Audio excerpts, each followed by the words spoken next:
We're finally here. Hi guys, welcome to Lee Reacts. Hope everyone's having a good day. I know I am. Happy Squackett Day. It has been a long time coming. I've been getting requests for this band, Chris Squire and Steve Hackett, for a very long time. Since my first Genesis video, I believe. I think there is a comment on there that mentioned this band, which was a long time ago. And here we are in 2024, listening to A Life Within a Day, the title track from A Life Within a Day by Squackett. Enough said. If you guys are not subscribed, please help a brother out. Click that icon somewhere, right down there. I'd really appreciate it. We are literally almost to 9K.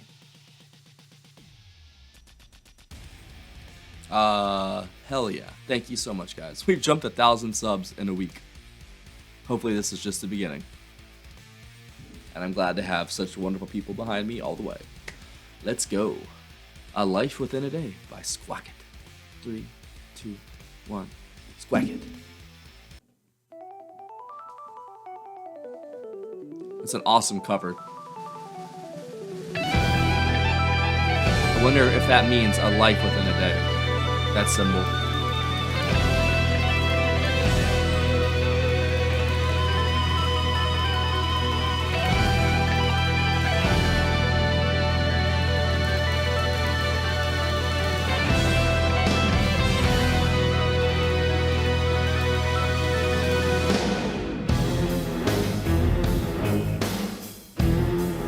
Oh my.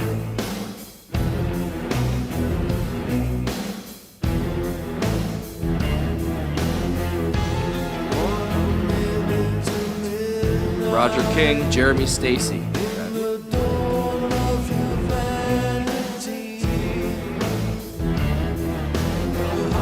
Those strings, bro.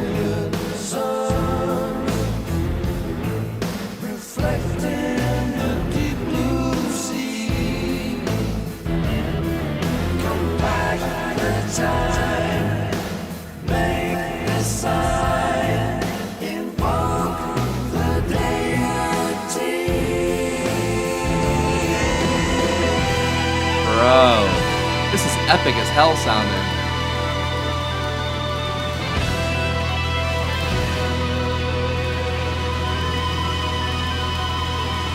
Holy shit.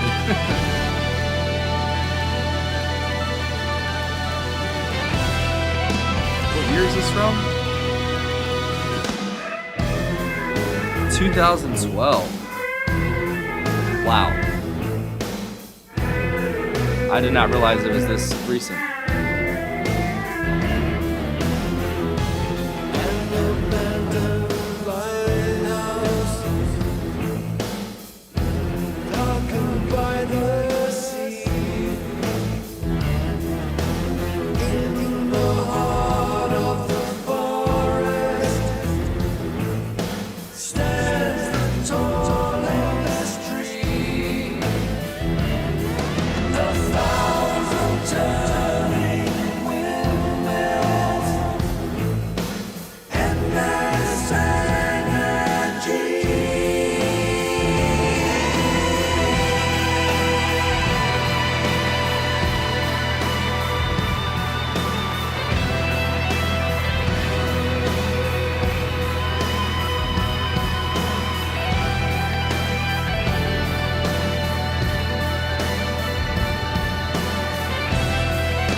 Is that applause?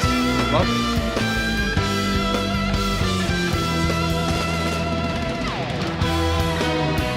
Oh, it had been written and recorded a few years earlier than 2012. Okay. Makes sense.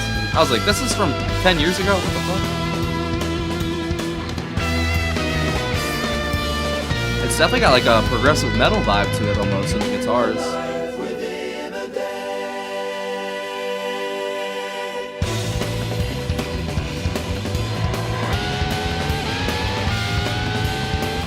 Holy shit. Oh my god.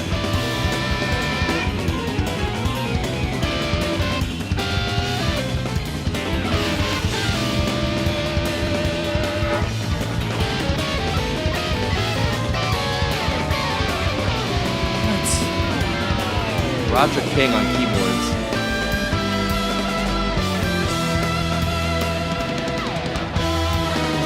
Jeremy Stacy has been killing it, bro. He has been all over the place. Oh my god.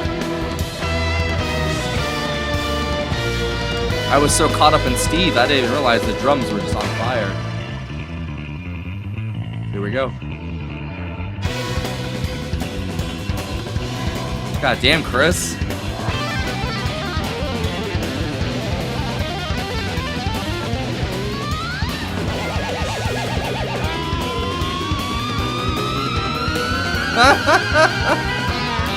What the fuck?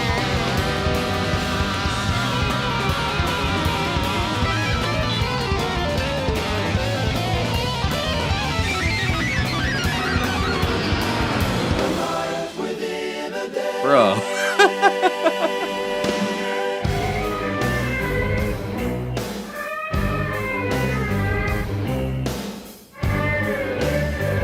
Dude, this has been absolutely epic sounding.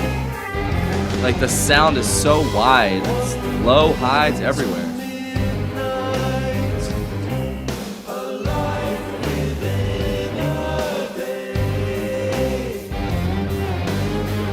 I almost hear a little bit of Dream Theater in it. Like in a piece or two. It's strange.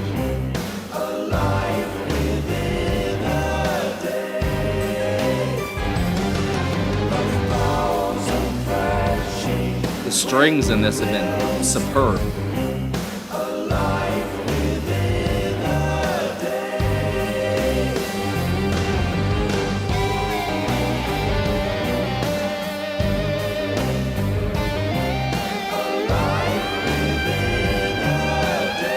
Oh, Steve.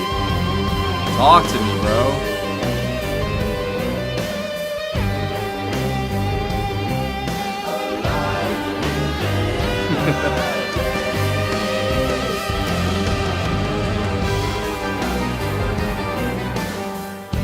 Wow. Dude, everyone who was in this song had a standout moment. Ooh, that ending. So sudden.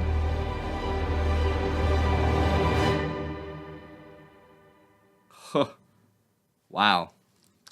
Okay, well, now I get why y'all have been commenting about this band for so long. So yeah, I made a mistake. It says it was released in May of 2012, but it was written years before, apparently. Because I was like, holy shit, dude, this is from 2012? Like, I know that they were maybe a little bit older at that, you know what I'm saying? So I don't know. I don't know anymore. That's crazy. I could have swore that was from like the mid 80s or late 80s at first, but then I looked and saw what year it was from, and it completely just blew my mind. It makes me very happy to know that these fine gentlemen were far into the, you know, millennium of my existence, you know what I mean? And they were making music still. That makes me very happy. It makes me kind of like, I was listening to music very hardcore at that time. Like, I was very into like all the new releases coming out. So maybe I saw that album before. I never listened to it, obviously, but 2012 was a big year. That's like my the year after I graduated high school. So I was definitely into music and everything on the internet, all the releases coming out and stuff. So I don't know. That was great though. Let's see who we got. Like I said, there are string players on this. Christine Townsend, Richard Stewart, and Dick Driver. Dick Driver. That has to be a stage name. For I love finding these people's names. Jeremy Stacy on the drums. He is the Lemon Trees, blah, blah, blah. I've never heard of him before, but he absolutely slayed it, bro. I didn't realize how good he was doing until I stopped listening to what Steve and the strings were doing. That dude was going off for every second of this song. I mean, like, literally just like every fill. I mean, like, he added something new to it, and like trying to keep up and trying to keep the strings and the guitar, that like very almost abstract otherworldly guitar sounds that Steve does. You have to keep that in rhythm and make it sound good, and he totally did that. And his fills, oh my god, he was using those cymbals so well, and every time he hit it, like, it's just like a sent a little shiver down my spine. It was really good. I liked it. Chris Squire, obviously, on the bass and vocals. Oh my god. He still had it, man. It's definitely not his best. It's not like his Yes vocals from in the 70s or 80s, but like, how can you blame him? He was probably pretty old when he recorded this. his voice still sounded great. It matched the strings and like the intensity of the composition very well. The melody and like of his voice. And I don't know if he was, yeah, he had a harmony with Steve Hackett as well. I don't know if they both sang on this song or not, but they completely captivated me this entire time with the vocals, the guitar work by Steve, which was just like very different for him. It was very like progressive metal sounding kind of guitar, lots of shredding and like a little bit of noodling here and there, which is fantastic. I'm so glad to hear Steve like unleashed like that, because I was so used to hearing him in Genesis, which he had a very wide sense of like musicianship in like his sound in, Genesis, and like the early days, the later days I heard whenever, and then he left. I don't know what he did after that, but man, this was one hell of a performance. One hell of a performance from Mr. Hackett there. I'm definitely gonna have to listen to more from this album, because I need to hear more prog metal Steve Hackett, because that was just exceptional playing right there. I didn't know that he could shred like that, honestly. I mean, I did know that, but I haven't heard him actually do that, and he totally killed it there. Chris Squire's bass, honestly, didn't get as featured as much as I thought it would until the second half of the song. Way more prevalent then. I feel like the first half was a little more focused on the guitar and the strings, which were great. Vocals are kind of like not like an afterthought, but they definitely weren't the focus. I feel like the drums, the keys, the piano, the strings, like all the instrumentals were more of the focus, and they were just great all together. This is a great song. I believe this is the only album they did. Yeah, this is the only album that they did. So if you have another track off this album you think I would like or the channel would enjoy, please tell me which one. I will definitely do it, because so good. Apparently, the song Aliens was first written as a Yes song titled Aliens Are Only Us from the Future.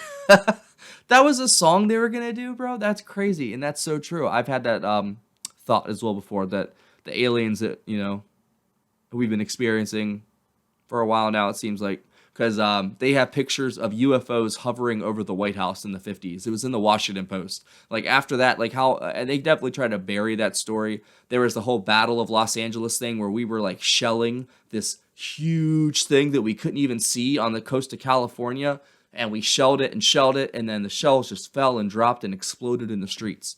Like there was a force field blocking it. So either A, it's a whole different species from another planet. B, it's a species from this planet that's different than ours. C, it's us from the future. D, interdimensional kind of shenanigans. 5, id, if you know what that is.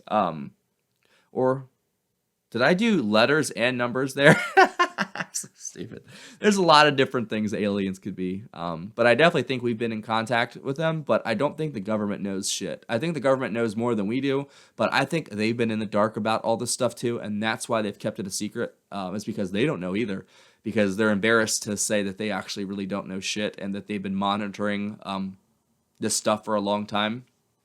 And if you look, there's stories of UFOs or USOs shutting off nukes, messing with nuclear facilities.